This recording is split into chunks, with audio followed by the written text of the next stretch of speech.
For any business, growth is everything, right? But how do you actually expand without taking massive, reckless risks? Well, in this explainer, we're going to break down a really powerful strategic tool, and we'll do it by solving one of the biggest business mysteries of the 21st century. Okay, let's kick things off with a puzzle. Back in the early 2000s, Amazon was the undisputed king of selling stuff online. And then, out of nowhere, they launched Amazon Web Services, a cloud computing business. I mean, to pretty much everyone on the outside, this looked completely insane. How on earth did an e-commerce company think it could just pivot into enterprise tech and actually make it work? Well, the answer actually lies in a simple but incredibly powerful framework that gets used in boardrooms all over the world. You can think of it like a secret map for growth, one that acts as a kind of risk radar for any company that's looking to expand. It's called the Ansoff Matrix. At its heart, this tool helps leaders see the risk of any new idea, and it shows them the clearest and safest path forward. Seriously, this is one of those foundational concepts you're going to use again and again, whether you're building a company or just planning your own career. Okay, let's dive into how it works. So here it is. It's a simple 2x2 grid, and it plots your strategy across two really simple ideas. What you sell, that's your products, and who you sell to, those are your markets. And this simple grid gives us 4 totally different ways to think about growth, each one with its own level of risk. The first one in the top left is market penetration. This is the safest move on the board. It's all about selling more of what you already have to the people who already buy from you. Just think about your local coffee shop introducing a loyalty card. It's super low risk because you're dealing with a product you know and customers you get. Next up, we have market development. This is where you take a product that's already a hit and you introduce it to a brand new audience.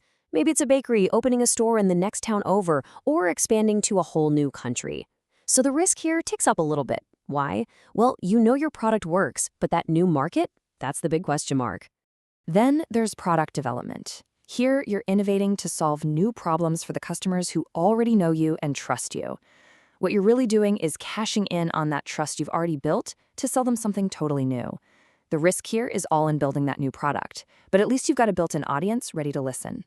And then we get to the big one, the riskiest move on the board, diversification. This is when you're jumping into the deep end with a brand new product for a brand new market. You're flying blind on 2 fronts at once. Now, the reward can be huge, but the risk of failure, it's also the highest. All right, so now we've got the tools, let's go back to our AWS mystery. With this new matrix in hand, we can finally crack the case of why Amazon made that seemingly crazy move into cloud computing. Now, if you were looking at this from the outside back then, you would have seen a classic textbook example of super high-risk diversification. A new tech product, cloud services, for a totally new market of developers and giant corporations. It looked like a wild gamble, a bookstore trying to take on giants like IBM. But that's not how Jeff Bezos and the team at Amazon saw it. Not at all. They saw something everyone else was missing, and that one little insight changed everything. Here's the genius of it. Amazon realized AWS wasn't really for a new market. It was a brand new product for the market they already had. See, at the time, they had 2 million sellers on their platform. And what did every single one of those sellers need? A reliable, scalable way to run their own businesses online. AWS was the perfect solution for them. You see that? Just by reframing who the customer really was, Amazon took what looked like the riskiest move possible, diversification, and turned it into one of the smartest and safest moves, product development. This, right here, is a masterclass in strategy. And the result of that one little strategic shift? Well, that little internal tool from 2006 has turned into a business that's on track to bring in $100 billion a year.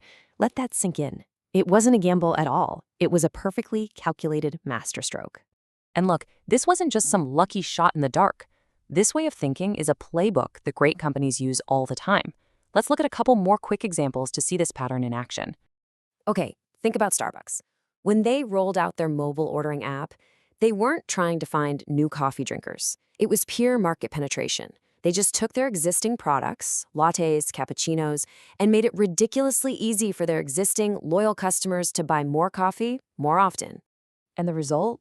I mean, this is what's so wild. This one simple move, firmly in that safest quadrant, now drives a huge chunk of their sales. Some estimates say up to 70%. And it boosted their revenue by 30%, all without having to build a single new store. Or hey, let's look at Jio over in India. What they did was a perfect example of market development.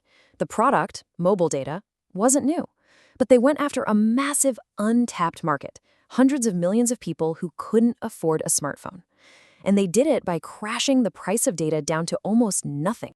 And the result was just an explosion. This aggressive market development play got them an unbelievable 400 million customers in just 4 years. I mean, to put that in perspective, it took their competitors nearly 2 decades to get to that same number.